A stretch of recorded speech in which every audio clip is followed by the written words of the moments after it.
nos vai pedir intercesión de San Juan Pablo II para nos fiesta, como vai a celebrar el día 3 de noviembre, ya no tiene fecha, no tiene lugar, nos ya tiene casa en también, nos va a comenzar 20 y esperando vuestra colaboración.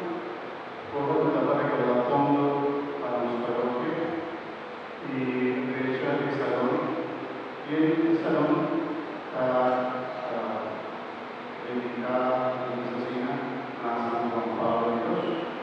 Cuando, según la historia también, San Juan Pablo II era bien visita por sol, era bien inaugurar el lugar donde prometía, cuando San Juan Pablo II también caminando y bendicionando casa. Pero esta vez nos también San Juan Pablo II su intercesión delante del Señor, para todos los fiestas de hoy, para todos los celebraciones de hoy, para interceder para los parroquias también y luego partir y para cada uno de nosotros. Esta vez nos tiene el resumen, nos tiene el hermoso y nos puede agradecer.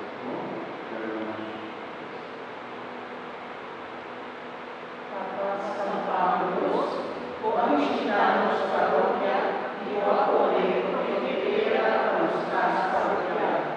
Ahora nos beneficiará con nosotros posible en este edificio aquí, nos también cierta voz. Nos parroquia se celebrará a la vez 90 años de existencia.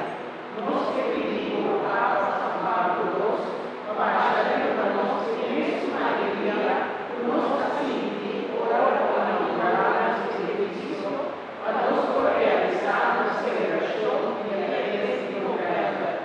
Donamos deseo a nostra gruppo preparare fiesta digno la nostra Signore Gesù, junto con su mamma Maria. La Spirito Santo y nos peregrinada, amor y perseverancia, para nos fiesta di éxito y para la vez nos llega a restaurar nuestras parroquias.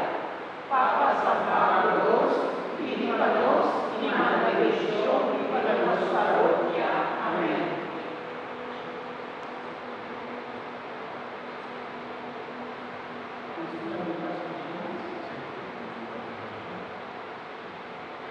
A los que participaron en nuestra institución,